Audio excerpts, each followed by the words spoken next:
est pour moi l'occasion de saluer une terre de culture, de musique, et il est impossible de résumer en quelques minutes la richesse et la diversité de ce patrimoine. Aux racines de l'identité musicale algérienne, il y a bien sûr l'héritage arabo-andalou avec ses trois écoles, l'école Garmati de Tlemcen qui se réclame de Grenade, Sana'a d'Alger, héritière de Cordoue, et Malouf de Constantine dont la filiation est à Séville. Ce sont ces dizaines de milliers de réfugiés morts, chassés d'Espagne, qui vont gagner l'Afrique et en premier lieu l'Algérie et y installer des codes musicaux très raffinés, très structurés, représentés par les noubas, des pièces musicales et instrumentales où les solistes se produisent dans un ordre codifié.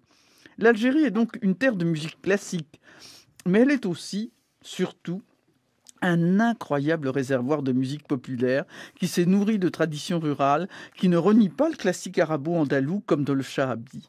Mais c'est surtout sur le rail que je voudrais insister. Il trouve ses racines au XIXe siècle dans le bédoul, apparu en Oranais, et dont la figure marquante est Mesfa Ben Brahim, qui voit un chanteur soliste accompagné par un tambour et deux flûtes. Le bédoul donne naissance au rail au XXe siècle. La caractéristique du rail est de s'imposer sur des textes forts. D'ailleurs, rail signifie opinion, point de vue. Le poète donne son avis sur des thèmes profonds, en n'hésitant pas à pratiquer des mea culpa. Si le rail est né dans l'Oranais, il conquiert très vite toute l'Algérie avec ses deux figures emblématiques que sont Cheikh Hamada et surtout Cheira Rimiti.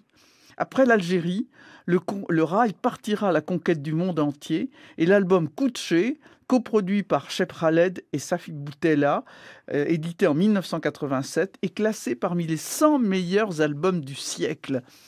Le métissage se fait alors avec toutes les musiques et chacun connaît la collaboration entre Cheb Khaled et Jean-Jacques Goldman pour Aïcha.